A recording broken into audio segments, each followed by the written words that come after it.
What's up, gentlemen? How y'all doing? It's good, bro. What's up? What's All right, up? we here. Number two, Four Corners, Knockout Nation. Race to 5'9". Andreas, Hale, myself, Chuck Creekmur. Glasses Malone will be joining us shortly. We couldn't wait anymore. The people were trying to, see what's going on with this post-fight recap.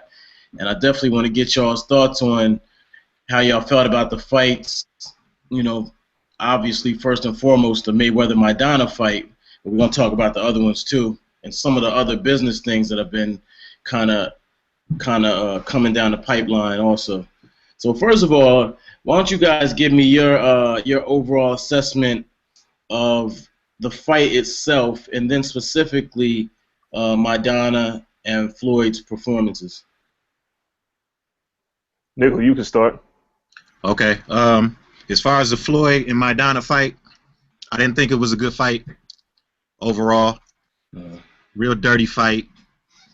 It reminded me like when you watching UFC and you're a fan of just knockouts and the guys just stay on the mat the whole time. Like it was just too dirty. It was just too dirty. It wasn't enough of the sweet science for me. I had it 8-4. 8-4, 7-5, somewhere around there. Okay. I thought Maidana had a great strategy. He kept Floyd from being able to get into a rhythm until later on in the fight, where he's normally significantly ahead before you can get into one in fights. Right. I thought that was a change. Right. I didn't think age played a factor or nothing like that. I think it was a mixture of Floyd deciding that he wants to bring some excitement to the table instead of boringing down the fight. I think it was a mixture of that and looking up and being behind on the scorecards and feeling like he needed to somewhat take it to Maidana and trade with him a little bit. I thought he laid on the ropes entirely too much. Right. But I thought he showed the heart of a champion. So you believe what Floyd said when he said he wanted to give the people what they were looking for in terms of an exciting fight? I think that was part of it. I don't think that was the only reason. I think another reason was the fact that he was down, he was behind, and he felt like he needed to come back. Because normally his whole style is kind of like, he's a counterpuncher, so his whole style is kind of like coasting. You know, he's always able to establish earlier than his opponent, so very rarely is he coming back in a fight. So that automatically will make him feel like he needs to be a little bit more aggressive. You know, and I don't know, man. I thought he showed the heart of a champion by figuring out a way to pull that off. I just didn't think it looked so spectacular. But I didn't see where he wasn't, sharp or in shape or it looked like he lost his step or nothing. I mean, he's looked like that before. The Miguel Cotto fight, I didn't think he looked spectacular, but all of these fights, he walks away from it and he's able to point out everything that everybody is seeing. And his dad is always on top of it. So I think it was just one of those where he looked human. And Maidana was just on it. He was on it. Great strategy. I think he definitely did enough to deserve a rematch. I don't think another fight should happen unless he gets that rematch. I think he's earned it. Okay. Andreas, how do you rate the fight? Well, I had it 116, 112. And being ringside, it was interesting because I think it was one of those situations when you have a fighter that's not supposed to do well and actually does better than what he's supposed to, and then people start giving you extra credit for what you did. But first and foremost, Tony Weeks did a horrible job reffing that fight. He was a horrible referee that night. Between the low blows, punching behind the head, he didn't do anything, to prevent that. So in that sense, when Royce says it's a dirty fight, it was a dirty fight. But that's the fight Maidana wanted. So I'm not taking anything away from Maidana because that's how he came into the fight. He knew he was going to have to rough Floyd up. I had talked to Floyd about 2 weeks before the fight, and the thing Floyd told me was the same thing he told me about Miguel Cotto, was that he wasn't going to do a lot of moving. He was going to stay in the pocket and allow a fight to happen. Now, there's going to be a lot of people that say, nah, he didn't do that. Maidana took the fight to him, But the Cotto fight, people would said that Floyd Mayweather, his legs weren't there. A lot of people were saying that, and then what did he do to Canelo and Robert Guerrero? He destroyed him. He boxed him. He made it boring fights. People were pissed off. So he went back to the other strategy. I think partially because Maidana was such an overwhelming underdog that Floyd had to fight an exciting fight, or he would risk people not tuning into to his future fights. More importantly, and we can touch on this later, with Amir Khan saying he's got Ramadan in September and he can't fight, there is no other opponent for Floyd Mayweather. So a Maidana rematch is profitable by making Maidana look good. It's necessary because you want to have another blockbuster fight, and there's going to be a lot of people that thought Floyd lost a step. So I just thought that Floyd, he looked good. He didn't look great. He looked just like he did against Cotto. He languished on the ropes a lot. He got hit. He got doubled up in the punch output department.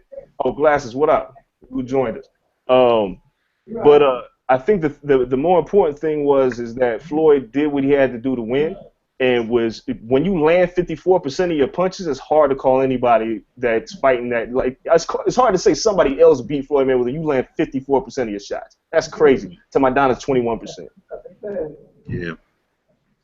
He kept him in the center of the ring. I mean, anytime he kept him in the center of the ring, it didn't even look like they both belonged in it. Like they wasn't even on the same planet. Like when he was sticking him to the body with the jab. Yeah. I don't know why he abandoned that. Like it's almost like he stopped doing it after like round 8 or something. And I was trying to figure out what it was he was trying to do. He just didn't turn the corner in the fight to me. I felt like he still could have stopped him. You know what I'm saying? But Maidana was in great shape, man. Conditioning was great because I thought he was going to gas out. You know the interesting thing, that's the first thing I said. In round 3 I tweeted, yeah, Maidana's throwing all these punches. I expect him to gas out in about a round or two. And he didn't never gassed out. But more importantly, Alex Ariza being in this corner made that a little bit interesting. The fact that Maidana had, the engine of like he'd go 20 rounds. Ariza, whenever he's in somebody's corner, it gets a little suspicious. I don't know if his strength and conditioning is that great. Whatever program he's got these cats on is remarkable because there's no way Maidana has ever fought a fight like this. Except he did the same thing to Adrien Broner. He bull rushed him for 12 rounds and gave him the blues. So. I don't know, man. Ariza's either he's a genius or something fishy going on. I don't know, man. I don't know. I ain't gonna call it, but I'm just gonna say what it is. It just looks a little fishy. Right. Okay. What's up, Glasses? My G. Big kudos to Robert Garcia. Hell yeah. It was just a great. He fought it like he was fighting the best fighter ever, and he really wanted to win. Like he would do whatever it took to win the fight. Floyd fought a fight like one, he didn't realize he was going to be in such a fight. And also, like I said, we also not paying attention to the 20 pounds leaning on him against the rope. Like you can see Robert Garcia really studied the Cotto fight, and they fought that same fight, but even rougher with less boxing tactics and more just raw aggression. So, like Floyd, like I came in, and Floyd, when he was in the center of the ring, it wasn't no shot. But when they got on their ropes, it looked like Cotto on top of Floyd, but even worse, because he was taking whatever shot he could take. Yeah. No doubt. So let's talk about that. What Royce just mentioned. He mentioned that he didn't feel age showed up on Saturday. What do you guys think? Nah, I don't think age was a factor at all. I don't think age was. I think Maidana came with the perfect game plan. I think what Maidana and Robert Garcia understood is that when Floyd said, I'm going to let the fight come to me and bring it to him, they prepared for that, and they came forward. I don't think the age was a factor. I think Floyd was still sharp. Again, you land 54% of your punches, you sharp. Right. CompuBox over the history of Floyd Mayweather's career is among active fighters. He has the second highest connect percentage, as well as he's the second hardest fighter to hit behind Guillermo Rigondeaux. Mm-hmm. Nothing's changed. You know what I'm saying? He's still the same fighter. He just fought. He came into a fight with a strategy where he thought he could get in the inside, deal with Maidana, and perhaps stop him. Then he realized, oh damn, Maidana's a little bit tougher than I expected. And then he had to pull it out because the second half of the fight he pretty much took over. Them first few rounds he was getting beat up. The headbutt that opened the cut over his eye was crazy. He spent a lot of time making adjustments. A lot more time than we're used to seeing him spin, making adjustments. Normally, he figured a fighter out like that. Right. You know, so it was just like, oh, okay. It was almost like, okay, I'm not comfortable yet. As soon as he got comfortable, you know, he just pretty much just landslided everything. And even when he wasn't comfortable, I wouldn't say he was getting beat up. He was getting roughed up. Yep. I didn't a lot see of those shots weren't hitting either. Yeah, I don't see where Maidana landed. I mean, if it was the amateurs, Floyd might have lost because they would have been scoring it differently. But I wasn't giving Maidana credit for a lot of the, you know, like the punches behind the head, the punches in the shoulder, punches when Floyd was rolling, blocking. You know, like I wasn't giving him credit for none of that. I mean, it was volume. It looks aggressive. Right. You know, but it's not effective, especially not with somebody as poised as Floyd. Right. But it was the first time I seen Floyd complain to the ref. I never see Floyd complain to the ref. Yeah, no, he don't complain. Then when he opened that cut on Floyd's eye, you never seen him bleed out of that cut again after that round. Yeah. That's an indicator there. Definitely. So let's talk about Maidana a little bit. He in the post fight, I didn't see the post fight interviews or anything, but just right after the fight, he talked about giving Floyd a rematch. I found that hilarious, and all the way to the locker room or whatever, they were celebrating, man. I mean, they were in full celebration mode, like they really won. So the question is, did they win? Did they get this in some form or fashion? Was this a victory? Obviously, he gets the L in the books, but did they win? I think so. I think it was some form of a victory. When you a 12-1 underdog, and people think you're gonna go in there and just get killed, you know, with the greatest fighter in the world, arguably the best ever to some people, and then you go in there and he looks somewhat human, right? Because of your strategy, you know. I mean, I've been telling my friends, Floyd won the boxing match, but Maidana won the fight. Right. Mm-hmm. If it's a fight, Maidana won the fight. Just he fought. Floyd just boxed him, punched him out, but he roughed Floyd up so much. Now, did he? Like I said, obviously he didn't connect with the cleanest of punches. It was a lot of back in the head shots. It was a lot of low blows. It was headbutts. It was tackles. But he fought the fight. That's the way you fight the best fighter in the world. That's the only chance anybody has. You're not going to outbox Floyd. Canelo proved that when Canelo came in as a younger version of the way Floyd fought. And when he dismantled him like that in a boxing match, that's not the way you beat Floyd. Now, would Maidana win in a rematch? Of course not. Of course not. It's no shot. But because he was able to win 5 rounds, he was able to win 4 rounds and make the fight look close. Right. I mean, if anything, he won a rematch shot with a bigger payday.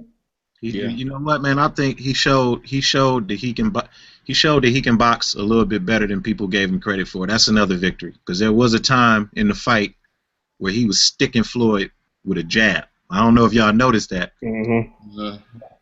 But he was sticking Floyd with the jab. He was landing like a lot of shit that I didn't even expect. I mean, he just was ready, man. Like it was a victory. You know, he went in there and fought hard. He said he didn't get hurt. You know, the fight was close. There was some people that thought that he won the boxing match. That's a victory for a 12-1 underdog. Right. He earned the right to get a rematch. Yeah. You know, and more importantly, like I think, Glass, you said it again, another payday. I celebrate. You know, Floyd made a guaranteed $32 million plus the upside of pay-per-view plus all the other bonus money he get. Maidana made $1.5 million. Like, to get another payday where he will more than likely get at least double that. You know what I'm saying? That's a huge victory. And then we talked about it before, but all credit's got to go to Robert Garcia. That man has turned the corner with Marcos Maidana. Maidana was kind of just a club fighter before that. You know, he would beat you up, but he gas out. You know, he didn't use jabs. He didn't understand range very well. But then what he did against Broner was all Robert Garcia. What he did against Floyd was all Robert Garcia. So Maidana's a completely different fighter now. More importantly, Adrien Broner wants no parts of that rematch. He needs to stay as far away from that rematch as possible right now, because Maidana will kill him. He's not ready for that. Nah, not at all. Not that version of Maidana. Maybe that one that fought Amir Khan a couple of years ago, but not this version of Maidana. I don't think he's ready for that version of him either. You're probably right. So you guys want to talk about? He barely whipped Collazo. Yeah, he did. Yeah. All right, well, let's talk about Broner then. All right, let's just shift gears while we right there. Broner came out with Rick Ross. It was real flashy. He was still true to form. However, when we got in the ring, it was a different story. I mean, Molina. I said Collazo. Molina, yeah. Who he fight? Molina, right? Yeah, it was Molina, yeah. Mm-hmm. Yeah, here's the problem with Adrien Broner. You start off being an agitator, right? That's Broner's plan, was to be an agitator, to make people hate him, and to make people want to see him lose. Then he loses, right? And then he's still the same guy. Nothing has been humbled about him. But he goes in this fight against a cat who hasn't fought in almost 2 years. Should have wiped the ring with him. Got hit way too much for my liking. He shows that he has carried no power from 135. He didn't have any power at 147. Now he doesn't have any power at 140. He didn't even hurt Molina. Right. Then after the fight, we all know what he said. A Mexican. Like, now you're not an agitator anymore. You're an annoyance, and you're going to become a problem that Showtime's not going to want to deal with if you can't perform. And Broner didn't perform, and now he's in a situation where that 140 division with Keith Thurman, with Sean Porter, with Lucas Matisse, they got to keep him as far away from those guys as possible. Because the moment he loses again, it's ESPN Friday Night Fights for you, buddy. But let me ask you this. As popular as Adrien Broner is, how do you do that? How do you keep him away from those fighters? Who is he going to fight? I mean, you have to do, as your handler, you have to find some other people. Well, they found Carlos Molina. They found him. They're going to have to find somebody. You can't feed Broner to Keith Thurman right now. You can't. You just can't do it. You know what I'm saying? I'm wondering how many tune-up fights can that man have? How many tune-up fights can he have? Wait a minute. Right now he's fighting at 140. Thurman, Porter, they all at 147. So they were way ahead of us for sure. They knew what we're talking about, so they made him go down to 140 at a time when everybody's leaving 147. Garcia's leaving 140 after this next fight. 140. Garcia's leaving 140 after this next fight. Matisse wants one more fight at 140, then he's going to 147. So you got Lamont Peterson who's talking about going to 147. And now what you'll have is you'll have Adrien Broner as a 4-division champion at 24 years old in a 140-pound division when there's nobody there. There's nobody there now. Thurman's a 147, Porter's 147, Garcia's going to be 147 after his next fight. Matisse is 147 after his next fight. So there's nobody at 140, so he's okay. He's going to be able to breathe for sure. What I'm asking is, AB is so popular. He's so popular. Like, so how do you set up a big fight for AB if you don't put him in there with a name? How many fights can he get with no name guys at 140 that will measure up to his popularity? How do you create a mega fight with him? He's a mega star in terms of his popularity because of his antics and whatever else. He can win some fights though. It ain't no doubt he can win some fights, but like him and Lamont Peterson would be interesting. I mean, you start talking about pay-per-view fights, I wouldn't mind seeing him and Pacquiao. I mean, it won't be at 140. No, I'm saying I can see him at 147. He has to be very subjective to who he fights at 147 if he wants to keep winning. I mean, at the end of the day, Adrien Broner is going to be a good fighter who's a 4-division world champion at 24, 25 years old. He's going to make a couple dollars. He's going to take a couple losses like every other good fighter. But, I mean, it's just the separation from Floyd became evident. And the same thing that we talked about, Royce previously, his lack of footwork constantly is going to keep him in trouble. If you don't move, you're going to get hit. And whoever mugs him and throws hard punches, Robert Guerrero, that would be a bad fight for him too. So I don't want to just rain down on him, but he's right. Like, it's going to be annoying. He's going to be annoying if he can't beat somebody of quality standards. I mean, let's talk about Glass. You touched on that, and that's important. That dude is extremely flat-footed at 140 and at 147. At 135, you could walk people down. That's what Broner did. He walked down a lot of guys at 135 that weren't necessarily great fighters, but he walked them down and was able to overpower him. When he gets to 140 and 147, you got to move your feet. That shoulder roll, all you got to do is wrap a punch around it. He looked like Adrien Broner out there getting smacked around. And this is Carlos Molina we talking about, who got stopped by Amir Khan at 140 when Amir Khan was drained at 140. You know, he's a different fight. Like, Broner's just not that good right now. Like, he doesn't even want to fight John Molina, who looked brilliant against Matisse before Matisse stopped him. Like, the problem right now is Showtime is going to have to find a way to keep him in that 140 division, collect the belts while everybody moves on. And then when the timing is right, they're going to have to jump and say, all right, fine, we'll fight a Sean Porter or a Keith Thurman or a Lucas Matisse or a Maidana, because he still wants that rematch with Maidana. But I'm sure Stafford and his handlers are going to say, no thanks, we don't want that. But Showtime's going to have to be very careful, because, if he turns in another so-so performance, he's in a tough situation, because that mouth is an annoyance, and he's turning a lot of people off with his mouth, especially when he's not looking good in the ring. Yeah, I agree. I just realized he got suspended by the WBC for that Mexican statement he made. I mean, of course, yeah, it's the WBC. There's a lot of Mexicans that are ranked in the WBC. They're not going to play that. You can't. There's things that you just can't do, and that's what I'm saying with Showtime. Like Floyd, at least Floyd knows what to say and when to say it. But, you know, the most racist thing that he said was that Pacquiao line, and that's going to haunt him for the rest of his life. You know, if he was to try to buy the Clippers, they would haunt him with that. But with Broner, it's like you can't go on pay-per-view in front of millions of people and say things like that. Like, he's got to be reeled in for real. Like, somebody's got to take him, and you got to chill out. You can still be brash, you can still be arrogant, you can still be cocky, you can still talk your trash. But there's certain things like, you know, the swearing on air with Jim Gray, it's like, come on, man, you got to chill. Like, it's just not, it's not becoming to you or anybody else, especially us as black folks. To see that dude out there doing that, it's like, all right, now you got to calm down. You're just not that good. The irony is he's been calling himself the Can Man. Yeah. He's been saying African, Mexican, Jamaican, but I think that was the first time people actually heard it, because right before he said Mexicans, he said African. So an American. Sometimes the joke is just improper. It was just not the time to tell that joke. He said it the wrong way at the wrong time, because I heard the Can Man thing plenty of times. It was like he waited until he was in front of the whole Mexican community. Yeah. And he said, I just beat the shit out of a Mexican. I'm like, oh, my God, he ain't just say that. Yep. We all cringe, man. And you know, I'm ringside, and I'm looking at press row where it's a bunch of other, you know, white riders, elderly riders, and they, you know, the first thing they do is like, he can't help himself but be an asshole. That's the first thing I think was, I can't remember which of the guys. It was like, he can't help himself, and it's like, you gotta know your audience, man. Like, you just can't do certain things.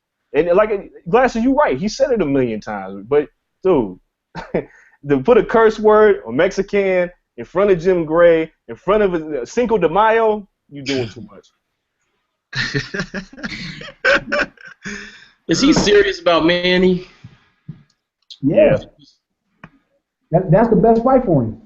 I'm telling you, man, Manny looking real vulnerable to a lot of fighters. He's that damn vulnerable. He beats Broner. Flat-footed Broner gets punched up by Manny. I don't know. I don't know if he beats Broner, because the style that's going to beat Broner, if you looked at Carlos Molina, you know, Carlos Molina from Norwalk, like on my side of town, like not too far. He fought the blueprint that Maidana set out. He just didn't have the power to deliver. So it's only a certain style that's going to be really that convincing. And I just don't think Pacquiao has that style. I mean, I don't know if they're going to make the fight. I don't think they're going to make the fight, obviously. But Broner's brash enough maybe to somehow get it done. I mean, maybe he should take Bob Arum to dinner or something. You know, try to get that fight done. I think that would be the perfect fight for Broner. Broner could win against Pacquiao. Him and Pacquiao was a big fight. Especially he just pissed off everybody. Like, people would love to see Pacquiao give him a shot. And I mean, he actually picked the perfect fight. That's the perfect fight for him. That's the biggest fight with the least, as fucked up as it sounds, with the least amount of risk. I think anybody with some punching power would be a problem for AB. Yep. I think anybody with punching power. I mean, Molina was hitting him and he was buckling. He get hit entirely too much, man. Entirely too much. Maybe that's the way to the Floyd fight. If Pacquiao beats AB, that'll lead to Floyd like the Maidana did. I think they just need to make it happen. I think he's calling out the right person. The funny part is, if you put him in the ring, man, I would like to see it. I think it's a pick and fight. I don't think Pacquiao is aggressive. He doesn't like what beat Maidana a lot was what beat Broner the way Maidana fought. He was kind of smothering him. If you put him in a boxing match, and Pacquiao is boxing a lot right now. He's not smothering his opponent. I mean, he's throwing big combinations, but he's flat-footed, but his punch is kind of fast. I think he's calling out the perfect person. I don't think it's just Maidana's smother style that beat him. I don't know, man. Like it was can't trade. Like he could punch, but he can't trade with hitters, with punchers. Here's the number one thing. He was having way more problems than just getting smothered. Way more. Yeah, right. Here's the thing. Adrien Broner's punch output is his biggest problem. This dude doesn't punch a lot. You fighting Paulie Malignaggi, right? Who couldn't bust an egg with his fist. And you almost lost that fight. And you let Paulie double you up in punching. You let Molina throw more punches than you. If you're the heavy-handed guy who's going to be flat-footed and stay in the pocket and look to counter all night, you're going to lose against fighters with higher punch outputs. Broner doesn't pick it up. The guy just doesn't let his hands go. There were situations where it looked like he could have Molina in trouble if he would throw the hook behind the jab, and he just didn't do it. He resorted to that Serena Williams style. Yeah. It's like, come on, man. Like, you got to put your punches together. It's not going to work. He's a good fighter. He's still young. There's still work that can be done on Adrien Broner. Training out there in D.C. with Lamont Peterson and those guys, it'll help. But if he's got to get past that mental block that he just knock people off with one or two punches. He got to put his punches together. He got to move. The kid don't move. All right. So look, we coming to the half-hour mark. So we're gonna slide over to the. Are we seeing the beginning of the end of the Cold War with De La Hoya and Bob Arum becoming friends again? Are we seeing the earliest parts of it? No. What do you think, Les? Not at all. I mean, I think you know what, man? I like the intention. I like De La Hoya's intent behind sitting down with Bob Arum. But I feel Richard Schaefer too. There's a lot of relationships there. There's a lot that happened. I've seen publicly Bob Arum do his part to kind of ruin things as far as those relationships, just standing his ground, feeling like he doesn't need them.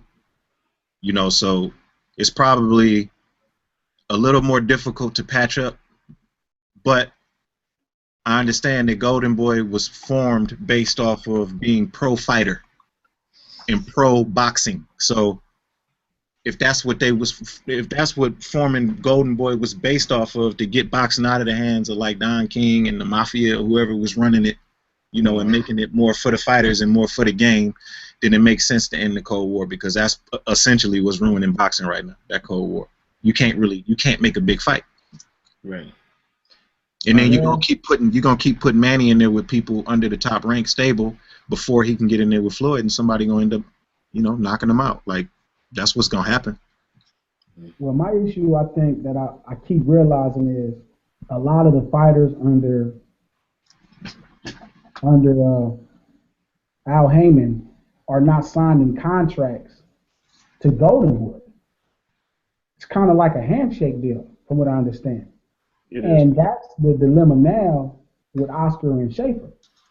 So Schaefer is against patching up with Bob because what Royce is talking about, the disrespect. Oscar is pro-patching it up for the sake of boxing. But the problem is, if Schaefer walks away, half of the Golden Boy stable of stars walk away, because they're already talking about doing something special with Floyd, Heyman, and Schaefer. Yeah, and that's the thing about it is Oscar's more of a figurehead than a businessman. We got to remember who Richard Schaefer is. He's a Swiss banker. His pockets are deep, and the fact that he's going to be in there with Al Heyman And Floyd, I mean, we know Floyd's on the twilight of his career. We know Mayweather Promotions doesn't have the biggest names, but the fact that Al Heyman has the biggest names is more important than either promotion. So you're looking at a situation where Oscar's trying to pass things up with Bob.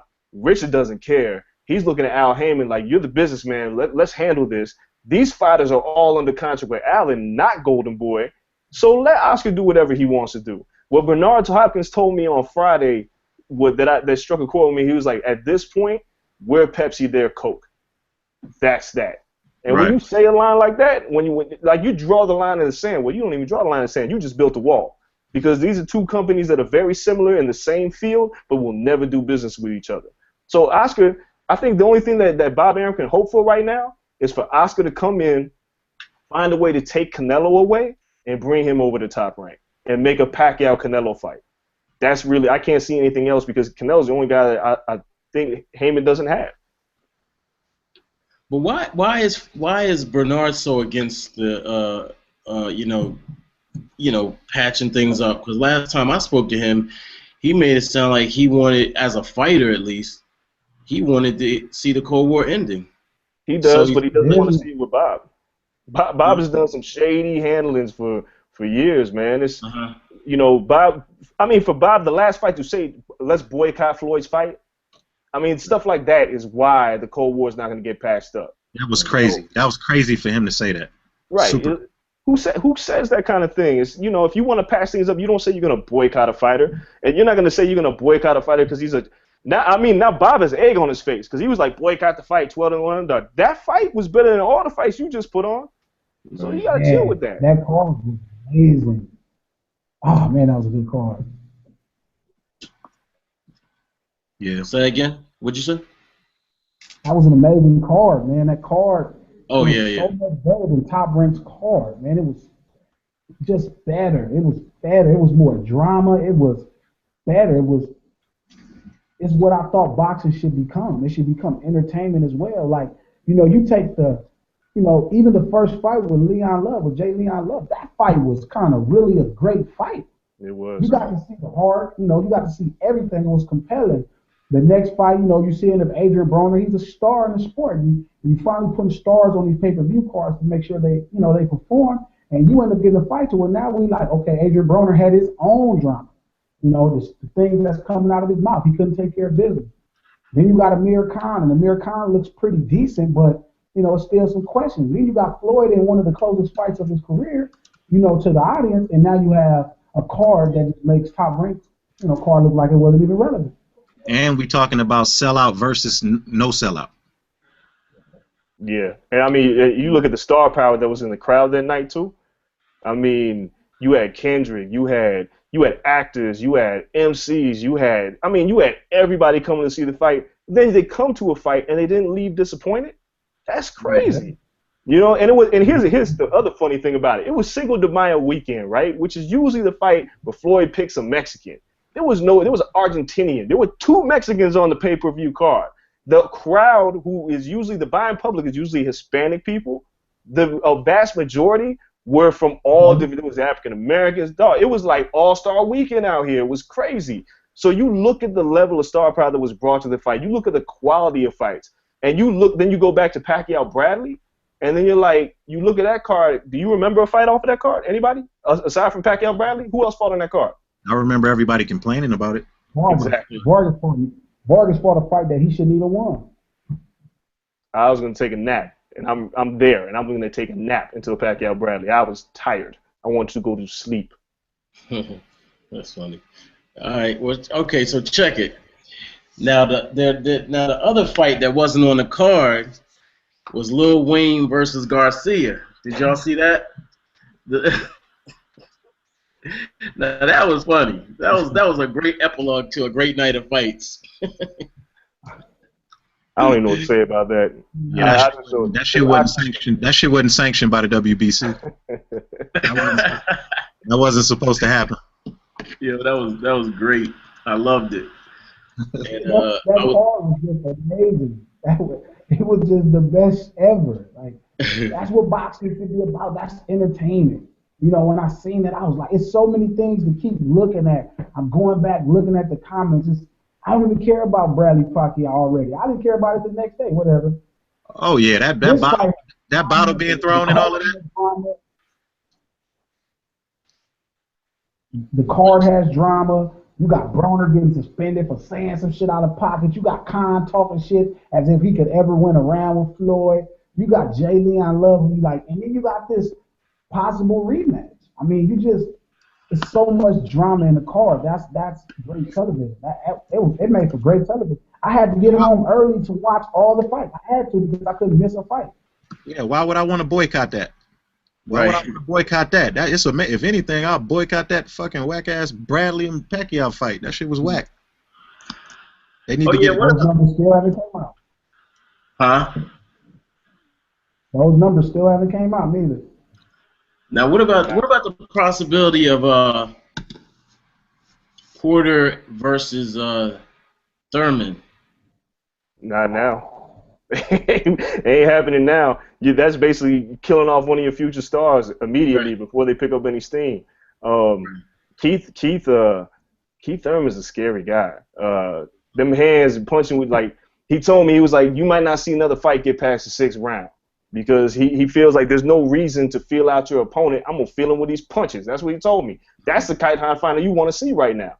Sean Porter's a guy who's still evolving as a fighter. Like, you could see that he's gotten better. You know, Kenny Porter's father told me that Sean goes in there and spars with 200-pounders. You know, like, these guys are the future of boxing. There's no reason to put those two in the ring against each other yet. From a business standpoint, I'd love to see it. I'd like to see it tomorrow. But from a business standpoint, you got some time before that happens. I'd love to see Keith Thurman fight Lucas Matisse. I'd love to see that. Somebody's going to get hurt. That's what I want to see. Thurman versus Matisse first. I say Thurman versus Sean Porter when they're both closer to their prime. Yep. You know, the outside guy's Danny Garcia. On top of all that, you still got him. It's like Danny is another one. You don't want to put him in there with one of the rising. You don't want to put him in there with one of the rising stars right now. They're not as good as they're gonna be yet. You know what I'm saying? Like, all of them, like, they showing flashes of greatness. Yo, don't sleep on Sean Porter, man. Nah. Keith Thurman is super scary, but you get him in there with a counterpuncher.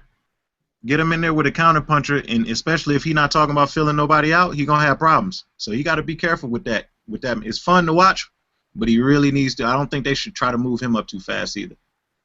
I think he definitely got flashes of being the future for sure. For sure. Him, Porter, and Danny, they like my top 3 guys. And I don't put Broner on their level. That's just my opinion. I love Broner, but I don't put him. You always got to circle back to the poor kid, man. Like, we all love Adrien, but because they all in the same class. Mm-hmm. They all in the same class. I say Porter and Broner for the championship of Ohio. Oh man. I don't know if Broner wants that. I think I don't know if anybody saw what Paulie Malignaggi said after the Sean Porter fight. He said every punch Sean Porter hit me where it hurt.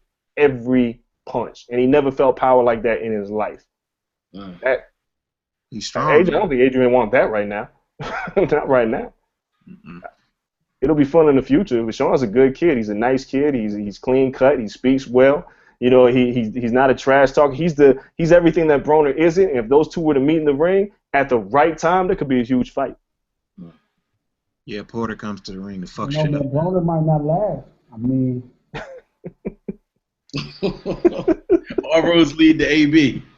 It do, man. He did it to himself, dog. He did it to himself. Talking as much as he has, we always got to bring him back. When you say Floyd's my big brother and we about dollars, about what all the nonsense you're talking about, it's going to cause everything to boomerang back to you. And you not when he's ready, I'll give him his props. But he's talked himself into a hole. I don't think he can get out of it. Yeah. I mean, when I speak my opinion on him, it don't have nothing to do with how much he be talking. I never judged him off of that. It all comes down to the fights to me, and ever since that Gavin Reese fight, he hasn't shown me anything. Like I can tune out everything that he's done outside of the ring. In those fights, actually, he has shown me. He's shown me where he's vulnerable to somebody with power, and he's shown me where he fights flat-footed, and he always has a problem if he can't walk the fighter down. He don't have that shoulder roll shit down pat at all. He don't throw enough punches, and he's not accurate, but he's super talented. Super talented. AB is must-see TV. I'm a little higher, I guess, still than most people are. I mean, the problem is just the comparison of Floyd. If you pull him down after comparison of Floyd, what he's done in boxing has been crazy. He is going to be a 4 division champion at 24. He lost to Maidana, but he fought a lot of great rounds. Mm-hmm. I think you still got to remember he jumped up from 135 to 147 and fought possibly the hardest puncher in the division. And I mean, every fight is pretty compelling. Like, I don't know if everybody can fight Maidana's fight, and other fights could win, but that's what boxing is all about. I mean, outside of Floyd Mayweather, we need them to fight the fights. I mean, like I said, there's nobody left for him in 140. I don't want to, it's funny because as subpar as, we're not making his greatest, our conversation evolves around him. So I don't want to keep dragging it, but like I would love to see him. I wish they could make that Pacquiao fight. Shit, Floyd don't want to make it. Let him make it. Let's see. Let's see how good he is. Yeah, he's still only 24, man. He's still a kid that's got room to grow. I know I've ride the kid tough because I've been watching him for a long. I've watched his 7th fight, and from there I've seen every single one of Broner's fights, and I think he's got a lot of potential. But I think he's hit a wall, and something tells me that he's not taking his craft as seriously as he should to make the improvements, because the athletic ability is all there, the tools are there. He's just not putting them together, and that might be some ego thing that's going on too, where he thinks he could just knock everybody out. But Stafford. Yeah, it could be. Maidana with Garcia is a different guy. That Amir Khan doesn't want any of that shit. No. Amir Khan looked great until you touched the chin. Tell you what? Until you touch that chin. Yeah. Touch that chin, boy. His chin is so unreliable. It's so unreliable. Like, he looked great until you touch his chin, and then then it's like, why did I bet? Why did I bet on him? All right, y'all. Well, let's wrap things up. Y'all got any final words? Actually, just what do y'all see coming down the pipeline? What are you excited about? I'm excited about Cotto Martinez. I'm very, very excited about Alvarez Lara. I don't even know. I don't even have a prediction for that fight yet. It's gonna take me some time to really think about it, because Lara, you can't sleep on him at all. And Canelo is just he's in his own to me. Yeah, I'm excited about those 2 fights as well. I'm also interested in Pacquiao. This Pacquiao, I'm sorry, Marquez and Alvarado, because I'm more curious what happens if Mike Alvarado beats Juan Manuel Marquez. Pacquiao's 5th fight goes up in smoke. Pacquiao's 5th fight goes up in smoke, but where does he go? That's what I'm concerned with. The only fight that they have lined up for Pacquiao that makes sense is a 5th fight with Marquez. If Mike Alvarado ends up beating Marquez, everything's thrown in disarray. So I'm going to keep keeping a close eye on that. What is that, next week? I'm going to keep a close eye on that fight. A 5th fight with Marquez only makes sense because of the Cold War. It don't really have there's no other reason for that fight to make sense. Like it makes sense because there's nobody else Bob Arum can pair him with, because he doesn't want to do business with the other side. But how much sense does that fight really make? The 4th one didn't make sense. That's just my opinion. But if Marquez loses against Alvarado, I don't think he should fight again. No, he shouldn't. He's 40 years old. 41. He's done. Marquez might lose. Marquez probably will lose. I mean, he's 41. He looked every bit of 40 against Bradley. Every bit. Every bit of 40. If I have something, 4 things I took away from May 3rd. I like Jay Leon Love. I like his heart. I'm hoping he becomes a world champion. He got knocked down, got up, fought, and won a tough fight. I like him. He gets knocked down like every fight, though. Yeah, I don't mind. Man. As long as you can get up. Maidana used to get knocked down every fight too. As long as you can get up and win the fight, I'm cool with that. So I took that away. 2, Adrien Broner is continuous, must see TV. Whether you hate him or love him, You know, you just want somebody to keep kicking his ass. I mean, one ass kicking, he's still annoying. So, you know, I would like to see that. 3, I absolutely hate Amir Khan. I mean, I don't understand how somebody can be that talented and can't fight on the inside at all, not even a little. He cannot fight on the inside. He's never threw an uppercut in his life. How can you have that much talent and can't fight a lick at all on the inside? It just annoyed me. Watching him I was so upset. How could you be that talented and can't throw an uppercut? He does not have any fighting inside. If he had a chin, he'd be dangerous. And Robert Garcia and Alex Ariza in the corner, that's going to be trouble for people. It's going to be trouble for a lot of people. Yeah. All right, y'all. Well, we can wrap this up. Knockout Nation, Royce the 5'9", Glasses Malone, Andreas Hale, myself, Chuck Creekmur. We're going to definitely chop it up some more. It's been real fun. A lot of fun, man. I love hearing y'all talk, man. I always have fun, man. Just, you know, let me know when we're doing this again. Okay. I can do this all night. Word. All right, y'all. Peace. All right, peace.